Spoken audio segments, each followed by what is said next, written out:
Welcome to Hardheaded Podcast. What does a businessman, an entrepreneur, and a Marine veteran have to say about what's going on in the world today? Join us and find out. In 3, 2, kick it!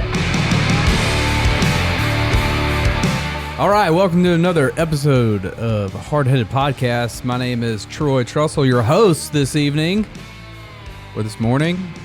With me, as always, Mr. Matt Amos and Mr. Chet Sears. Welcome, gentlemen. Thank you. Glad to be here. I got some feedback from a listener calling you out. Me? Because our new intros, in one of them, you call yourself a Cajun. And you're not. That's right. I'm not. Yeah. You're just from Louisiana. That's right. Okay. I just thought it would be funny. It is. It got some attention right away. That's good. Right away. I did that for the attention, and he just, whoever. Who do you think it was? It was the environmentalist guy. No, it wasn't Hank. It was Broad. Wasn't Hank? Oh, beef. Well, Beef's got some beef. yeah. He's not a listener. He's like a guest host. He's in the guest host category. Well, I think, because it was right after it dropped, I just got a text that said, Troy's not Cajun. He needs to go comment on our YouTube channel about that. I think he's just trying to keep it positive. Or maybe go leave a review. bring it up in the meeting. The meeting? Oh, yeah, we don't have those. Yeah, we don't. All right. Well, anyway, on this episode, we're going to hear what is on Matt's mind. And we're going to do the top 3 excuses to give cops when you get pulled over. It's going to be pretty interesting. And then a good word from Chet. So, Matt, first, what's on your mind? What's on my mind this week is I don't know if it's the new year and all the people that are dealing with the, what do you call them, at the end resolutions? Of the resolutions and maybe some Oh, good year resolution. I've got an update. New Year resolutions. Do you know what my New Year's resolution was? not to start a New Year's resolution. No, I did. You don't remember? We talked about it. No, I have no idea. I've never toasted a Pop-Tart. Oh, yeah. Oh, that's right. I did it. What flavor? Strawberry. Oh, I mean, but Well, that is your favorite. It's still better warm. It changed your life, didn't it? It did not change my life. It is better warm, but it did not cross the threshold into a good treat. It's just not as horrible as a treat. I don't understand. Maybe I don't know. I grew up He's with speechless. It's just not that good. I think they're great. Matter of fact, I sent you guys a picture of me toasting one the other day. I thought that was an ultrasound. I don't understand how you can see a Pop-Tart in a toaster and think that that's an ultrasound. It was black and white, Well, the picture was and it was not turned- oriented correctly. correct. And you had a black and white Pop-Tart in there. But I did know exactly what it was. Thank you. You're welcome. But no, you can definitely tell that there's silver. And then you can see the brown. You can see the glowing orange from the toaster. From the burners. No, Yep. it's not glowing. Sure is. Yeah, you can see that right there on the left. No. It's a glowing reflection in the Well, steel. all I What is know that? is it just didn't do it. It was better. It was you said it would be better. It was better, but Like a warm cookie. it did not make the dry corners moist. Well, it's not. Duh. Have you ever had warm, quote unquote, Pop-Tart from like Milk Float or something? I've had one from what's the local place? Milk Float. No, the breakfast place, homegrown. Homegrown. Yeah. Yeah. I think they got a cease and desist. They didn't, but they decided it would be in their best interest not to call them Pop-Tarts. Oh. So they're Well, toaster pastry. it was in quotes on their menu. Yeah. Those are good. Yeah, those are good. Yeah. But they're better than the Well, it's real food. Pop-Tarts. Yeah. It's real food. It's not like a compressed real- cardboard sawdust. It's like a real pastry. I was told I like it. I was told the very best. Sawdust. The very best of the very best of all the modifications you could do is to take the brown sugar and cinnamon, toast it, and then butter the backside. let it melt into the crust, and then eat it. Like, you can't get any better than that, is what I heard. But I have to wait till next year to make a new resolution. Okay, I'm sorry. I don't even know that I'd try that. I interrupted your you're talking about resolutions. So anyway, there's been a lot of people dealing with a lot of issues, and whether that be mentally or spiritually or physically, everybody's dealing with something. And I was talking to a buddy of mine, and he was talking about some of the issues that he was having, and he'd been back to the doc, and they put him on a bunch of meds for basically mental health. And I just got to thinking, what I don't even know what type of wisdom I can impart to help him out, but I got to thinking, when I was transitioning out of the Marine Corps, I went to this transition seminar, and it was called Simplify Odyssey, is what it was called, and it was out in Pennsylvania, and there was this big ranch that was owned by a Marine general, and he put together this transition seminar on how to adjust back to civilian life, and then he brought in executives from across the country, big industries that were looking to hire people, and really broke it down on what you needed to do to succeed once you got out of the military, and basically just how to succeed in life, whether you've been in the military or not. And one of the things from that course that's always stuck with me is the keys to living a balanced life, because a life out of balance is where you run into problems. Okay. So, and he started with, he basically just made it a triangle. And he said, here's basically what you need for a balanced life. And he goes, the base of that triangle is going to be spiritual. So you need a good spiritual foundation. And of course he's a believer himself, but in that seminar, to get the U.S. government to sign off on sending people there, you've got to have faith in something. Okay.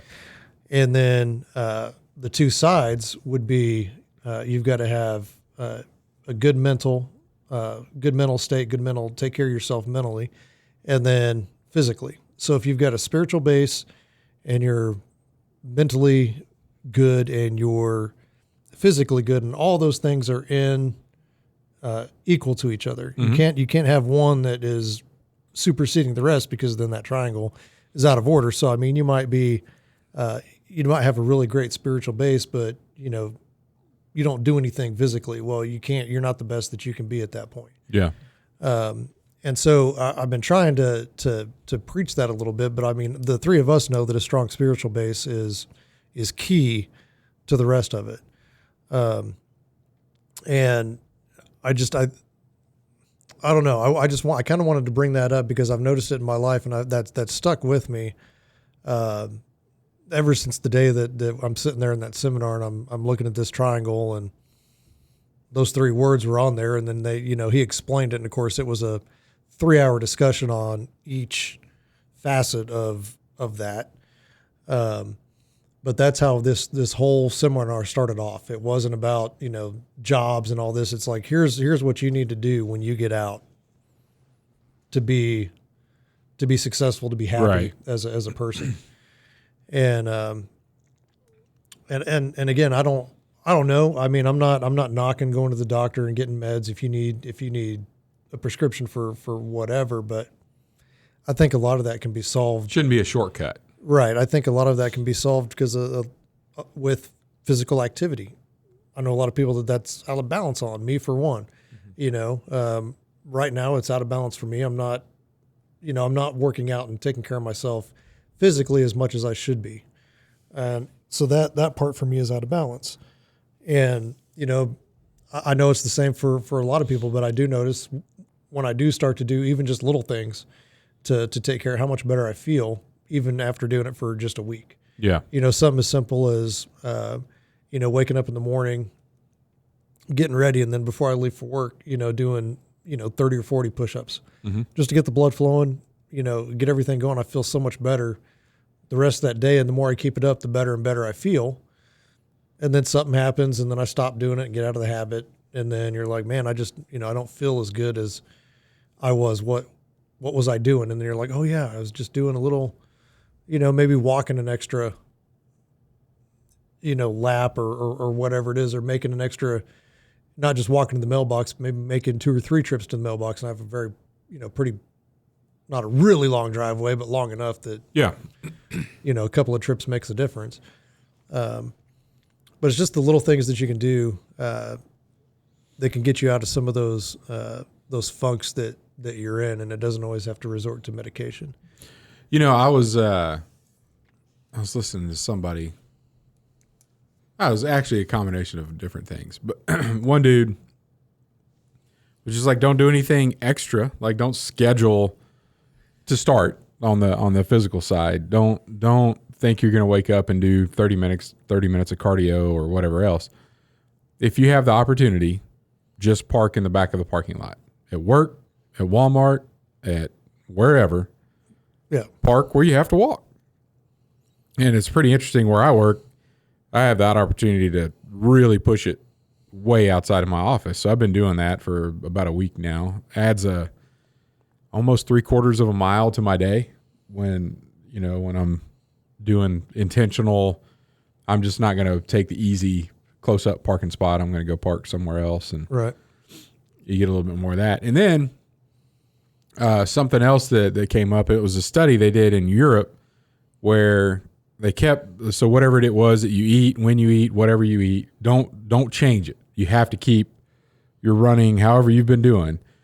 But we're gonna take part of this population. It's a big study, and part of the population is going to get an extra liter of Coke or soda for people not from the South, and then you're going to get another population of this study is going to get a diet soda, and then another portion is going to get an extra liter of water each day, and then another portion is going to get an extra liter of milk.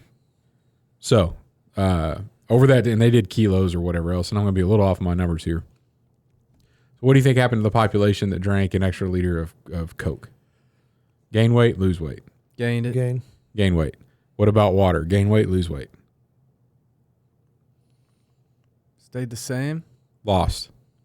Like to the same factor that people gained. So it's like gain 2 kilos with the Coke, lose 2 kilos with the water. What about diet? Because water flushes everything out. What about diet drink? No change because there's no calories. Gain 2. Gain 2. What about milk? Stayed the same. Exactly. So, and then there's a little bit more in the study. Milk doesn't make sense because there's some carbs in milk, all the other stuff, but it's basically it's not a sugar spike, even though there's carbs in there. It's not instantly transformed into your sugar isn't immediately transformed like it is in soda with the corn syrup and sugars and all that kind of stuff that's in there. So it's neutral. And I'll never forget a long time ago on the diet drink. I didn't read into that paragraph, but I do remember a long time ago. I think I was in college. A guy said, "You show me a fat person, and I guarantee you they're drinking diet drinks. You show me a healthy, fit person, they're not drinking diet, and they may not be drinking regular either." But yeah, it's mostly the unhealthy, overweight people are all up into diet drinks, thinking that it does them good. Well, thinking that they're taking those calories out, but they add them in somewhere else. I chose this to be healthy, now I can, quote unquote. Now I'm going to do something else. Yeah. So anyway, I thought that was pretty, from a balance perspective, right? The how the way you think about your life as well, and what you consume, what you don't consume, has an impact on all of that as well. Yeah. Hey, I do the 30 push-ups. Now I'm going to go eat a cheeseburger from Sonic. I can treat myself today. Which all 3 of us just had cheeseburgers from Sonic. So yeah. But whoops. Yeah, and then and a lot of these people, I'm not knocking it because I don't know, because I'm not a user, but I think there's a lot of people that go with marijuana as a way to either deal mentally or deal with physical pain or something that they're feeling physically. And I think that a lot of times that becomes a crutch, and then you become out of balance because you're using something that you may or may not need. And again, I don't know. I haven't seen the studies. I don't know. I'm not gonna call it a gateway drug because I know that it's done a lot of good stuff for people. But at the same time, if you're using it as a crutch, it's like, oh man, I can't sleep. Well, why? What's the root cause of you not? Let's get down to figure out what actually is going on instead of trying to just treat the symptom. Yeah, and some of that, we talk about a gateway. Again, I've been reading a lot of crazy stuff. I don't know why. Have you been reading the stuff I've been reading? You going through I my rarely internet search will history? read because you're the one that sends me, hey, you got to watch this. And I'm like, nah. 47-minute video? No thanks. So Chet's the king of sending like the marijuana 3-hour videos to your phone and being like, here, watch this. This is super important. Well, if you want to be informed, that's And just then you're what like, have to Chet, do. just give me the Cliff Notes, bud. It's in the video description. That's all I've been doing. Every time you're like, tell me what that means, I just copy and paste the video description. Well, good. Keep doing It it. works. Just go read the video description now. The marijuana of today is like 4x the potency of what it was 20 years ago. Yeah. So where everybody's perception was, oh, everybody in the 60s and 90s and all that marijuana, everybody just did that. It was recreational. It kind of took the edge off. Well, the issue with it being as powerful it is today is that it's more addictive. Like it's a different kind of high. I would not know. But I would. You have to go smoke some of the stuff from today. I'm kidding. I haven't smoked any in a long time. Oh, there you go. You've got a base sample though. You know what the baseline is. I know what it was, 18 years ago. So anyway, 18 years ago. How old are you? That's not that long ago. 45. Anyway, yeah, that's there. From a balance perspective, balancing your life, I've been interviewing some candidates for work, helping. I'm not high. We have somebody that's hiring that I'm helping interview. And one of the questions that I ask is in a way for them to talk about life balance without me directly asking about life balance, to see what their outside of work life is like what what makes you tick. And I frame it in a way, it's not about, you could answer it from a work perspective or from a home perspective, like however, whatever that is. And there was this specific group of candidates, and one of them was, 100% work. That's all I'm talking about is work, and that's all I'm going to contribute is work. Work is one thing that satisfies me. And that was like a red flag for me. Like, what is, you don't do anything outside of work?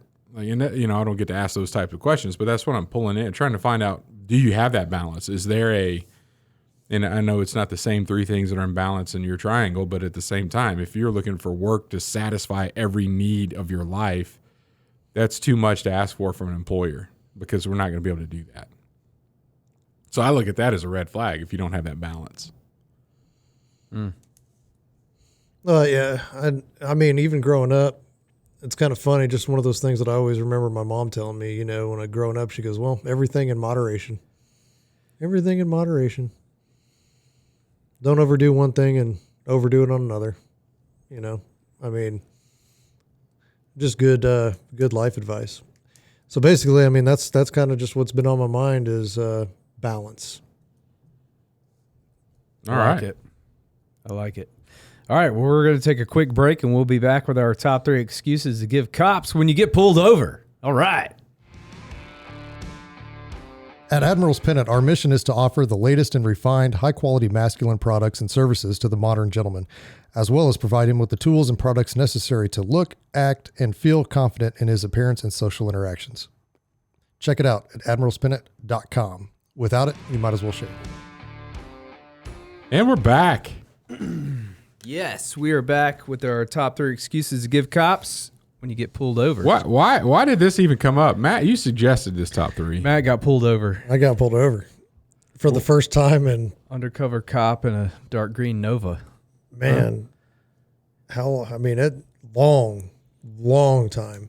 What define long time? Like year, like 2 years? Oh no, two decades. At least 12 years, at least. Okay. And even then, I didn't get a ticket then. What? I haven't had a ticket since I was 18.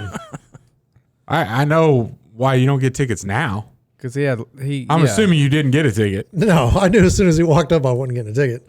But it's just it was just weird because my daughter was in a wreck just a week prior, and so I'm driving her to school.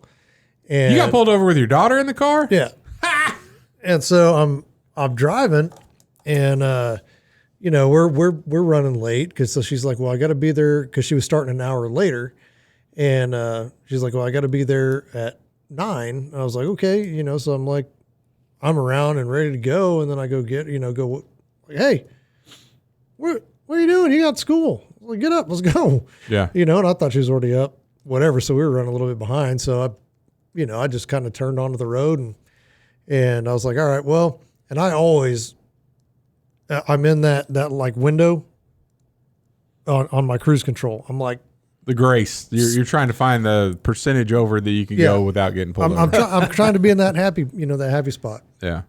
And so I had the cruise on, I'm just going and didn't even pay attention. I mean, I saw him coming from a mile and it was foggy, but I saw him coming from over a mile away. I didn't change anything. I was just, it was one of those like, he's not going to pull me over for doing, Whatever it was. 9 over. And pass him. Whoop. I mean, he spun around, turned his lights on. I'm looking at Lily. I was like, you're just like seriously bad luck. Like, Yeah. I haven't dealt with cops in forever. And I told her, I was like, I just know this guy's going to pull up and it's going to be the same guy that worked your wreck and we're just going to get hammered. Yeah. And ended up, it was another cop and he came up, hey, just let you know, you're speeding and it was, it's foggy and, we got whatever. And I was like, I got you, I'll slow down. I was like, I was just taking her to school and, run a little bit late, Yeah. And so I was just trying to get her there. And then he looks down, he looks at my, my cruise control because it pops up and it shows the speed that you're going with an X through it. And he goes, you even had it on cruise. And I was like, well, that was so I didn't go over. He's like, all right, well, as long as your insurance comes back good, I'll let you go. Came back and he's like, all right, get out of here. Yeah, because he's walking up on that truck and the Purple Heart license plate says, don't bother writing me a ticket. Oh, and then they look in, they're like, oh, he doesn't have any legs either. It's going to be really hard to give him a ticket. And then, of course, my who knows, my daughter's just sitting in the seat like, oh, can't believe it. Of course, with her grandma, apparently come to find out, with her grandma when she's riding the car, Grandma, do you need me to cry? No way. Yeah. So she'll hook up Grandma, but she wasn't even shedding a tear for old Dad. Good gracious. Anyway, awesome. So that's what brought up this top 3. Well, I'll go first. I'll go first since I don't have much experience here. Just so you know, it's been over 20 years. It was before I got married. This is the last time I've been pulled over, and I did get a ticket. 20 years? It's over 20. I've been married for 22, so 23 years. Okay. Yeah. I had about the same good run going, man. If it's at night, immediately turn your dome light on, your interior lights, and even if it's a daytime, signal. So the dudes know that you're pulling over and you have at nighttime, that way they could see in your cab, you're immediately letting them know there's nothing going on in there. They don't need to worry about me reaching for a gun. They could see what's going on inside the car. And you're throwing a signal that you care about them. You're telling me the way is not to get shot. I'm just asking you what excuse you're going to give them when you get pulled over. No, here's the thing. I'm listening. That puts them in a mindset that you care about them. So they can you have de-escalated the situation, and it's getting the meter is moving from ticket to possible warning now because this guy, he knows that I'm nervous about what's going to happen. Because, it's a burly looking dude in there that could rough me up. And, but he's turning on his dome light. That's the last thing I'm worried about walking up to your truck, Chet. Huh? Definitely not worried about you. It's all in the eyes. So He has these soft, caring eyes. roll that window down and be honest, but don't tell the officer more than he needs to know. Be honest, Troy. I'm high. Oh, man. And never answer the "do you know why I pulled you over" question with "because I was speeding." You don't have. I do not know why you pulled me over. I do not know, I do not know why you pulled me officer. over. Please tell me, sir. I usually say officer. I do not know, officer. Okay. No idea, Number 2, dude. be overly nice and blatantly ignorant. And this. You know why I pulled you? I do not know why you pulled me over. Well, you were going 55 and a 45. 45? You've got to be kidding me. It was 45 here? Like, man, if I would have known, because I'm a speed limit driver. That's why I was going 55. I usually set my cruise. I thought it was 55. That's why I was driving 55. I don't Now, speed. If I'd have used that excuse, ticket immediately because I'm lying to him. I got a ticket when I did that. But I didn't know. I was honest, dead honest. I didn't know it was 55. I mean 45. And then number 1, and I did get out of a ticket with this. I politely argued with him. Do you know why I pulled you over? I do not know why. He said, well, you were going 35 and a 25. It's not a 25. It's a 35. He's like, No, it's 25. No, sir. I've lived here for 18 years, and this road has been a 35 for the entire 18 years that I've lived here. Did you know that they changed the last quarter mile? They changed it to 25. Well, when did they do that? There's no way. I didn't see a sign back there. There's no way it's 25. Oh, it is. They put a sign up it's a month ago or so, and I'm like, oh, well, you know what? I go to school in Ruston. And I'm just back for the weekend. Sir, I didn't see it. There's no way. But I've driven this road. Oh man, those changes come up, and you probably overlooked it. We're good. Just know that they changed the speed limit just at the end of this road. Thank you, sir. Did they really change it? Yeah, they did. Oh man. Yeah. So, That's like They set a speed trap. well, that's like on 53rd. They changed those to 53rd and 119th. 119th is 40. 40. It used to be 45. It used to be 45, then 55. And then when you got down to 21st, it went back down to 40. It is 40 from 53rd all the way to Kellogg. Yeah. Oh, Dude. And those cops are sitting up there. They put all these culverts in on these neighborhoods they're about to develop. And so they got the culvert and the dirt dude, they just sit up there and they're picking people off left and right. Yeah. It's crazy. probably takes you 20 minutes to get that far going 40. It takes forever. Yeah. That's But stupid. the one I'm talking about was, 53rd is you're going east. Once you get past Mays and where you guys are looking, so it goes right past there. When you're heading towards Valley Center. Yeah. And it used to be 55 that whole way. Well, now it's 40 until you get past whatever the coves are. Yeah. But they've been pulling people over there, but people have been fighting it because it actually hasn't been changed on the books. They only changed the sign. So there's been a lot of people getting out of those tickets because they didn't change the speed limit on the books. What does that mean? So it's not all they did was put up a sign and said, this is the new speed limit. Well, that's what they do. No, it actually has to be recorded Where? in some file somewhere. I don't believe that. what does it it's say true. on the maps? Because maps will show It's the right. speed limit. So That's now when they update the Signs. not the signs, but whatever paperwork that the city has to put in to implement, this is what we're going to do and change the speed limit. Then it updates on Google. Yeah. So Anyway. anyways, just kind of That's weird. horrible. I get it though, because they do change those, and there's a lot of people that fought Yeah. it and won. So to do that honestly, you would not have to look at the signs.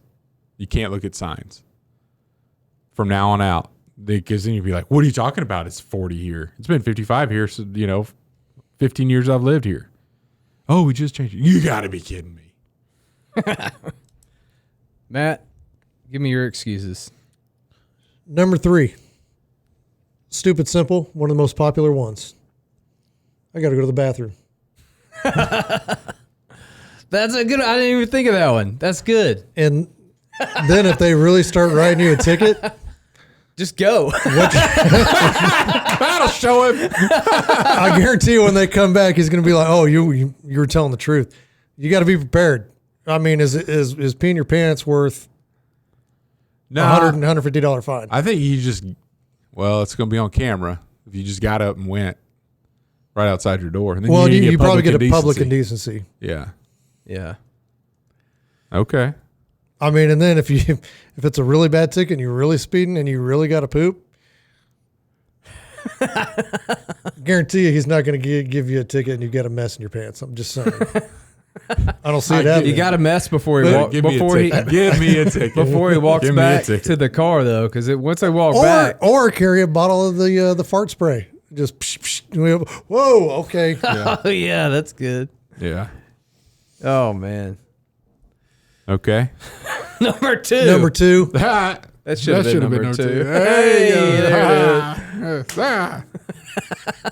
Number two, man. I was in the groove. Yeah, in the groove. I was in the groove, man. I was jamming to my tunes. So this one kind of goes back to the last time I got pulled over, which was 2012, and 2012. I think it was 12, and I'm out driving around. I'm actually looking at properties where we were going to build the house, and I had no idea. So I had my Jeep at the time, and I had big oversized tires, and I think that they were just they didn't correct the speedometer. Mm-hmm.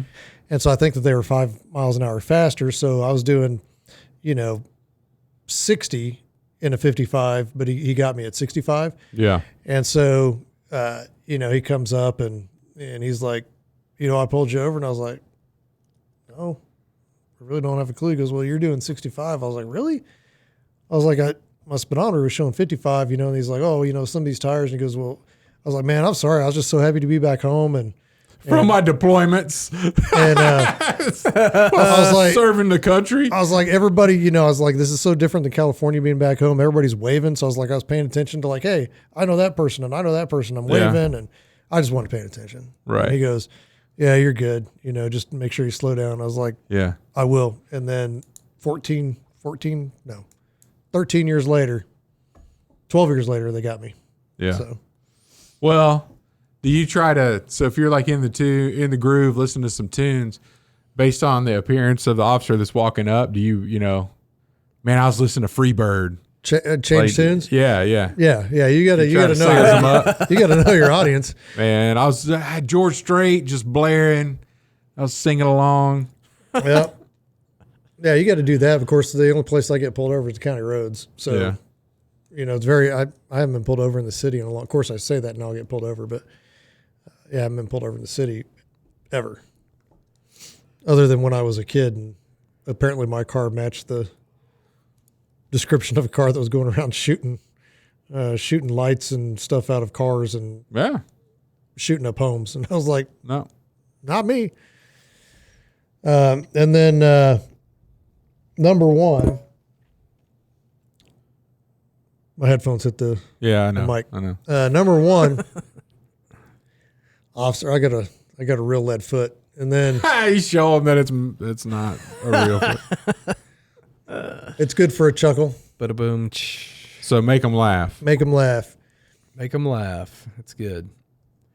All right. My number 3 really happened to me.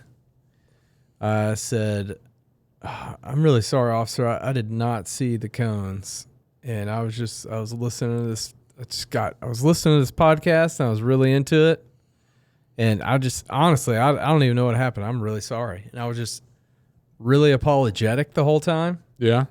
And, I honestly did. I was being truthful. I didn't see the cones. Did you tell him what podcast you're listening to? He did not ask. I Yeah. would have let him know. Yeah. I don't remember which one it was. I was listening to this podcast called Back the Blue. Yeah. There you go.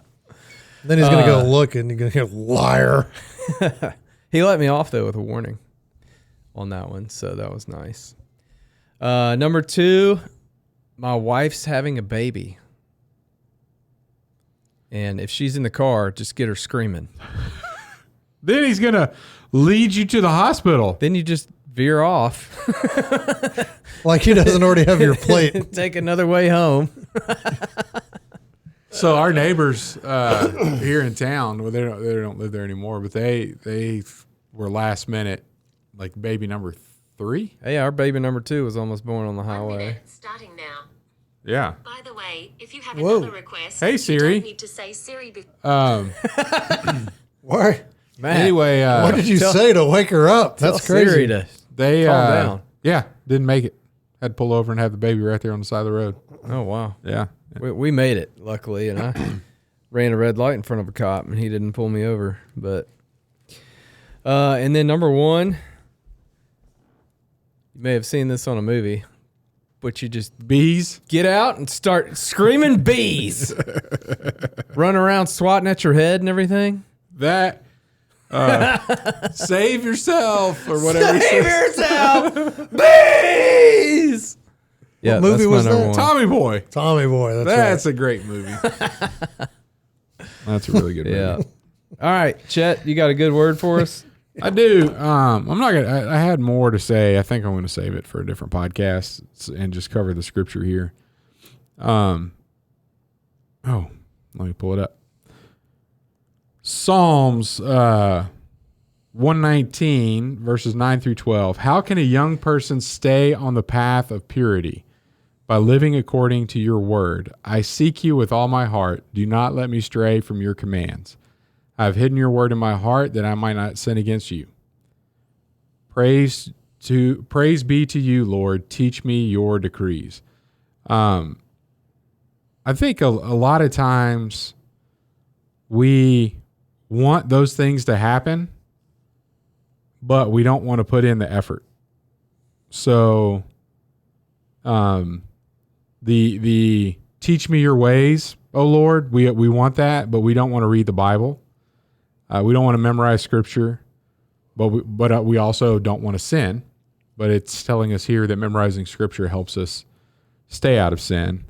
How do I seek you with all my heart? Do you really? Like, you say that just because you go to church every week, or are you literally seeking with all your heart? So effort, I guess, would be the good word. You got to put effort in if you want results. You can't just sit back and say you want all the results. And that kind of goes for mental health. That goes for physical health. That goes for spiritual. Everything. You got to put the effort in. And a lot of times we may think the effort is just praying for all this stuff to happen, but in this case, it's actually learning the Word of God, which you don't get through just praying. You get through reading and studying and investing time. So, effort. Thanks for listening to the Hardheaded Podcast. Don't forget to share this podcast with others to help us get the word out. Also, if you haven't yet, please rate and review the show. This helps our podcast show up in other people's suggested shows that may or may not have listened to us before. Thanks for listening, and we'll see you next week.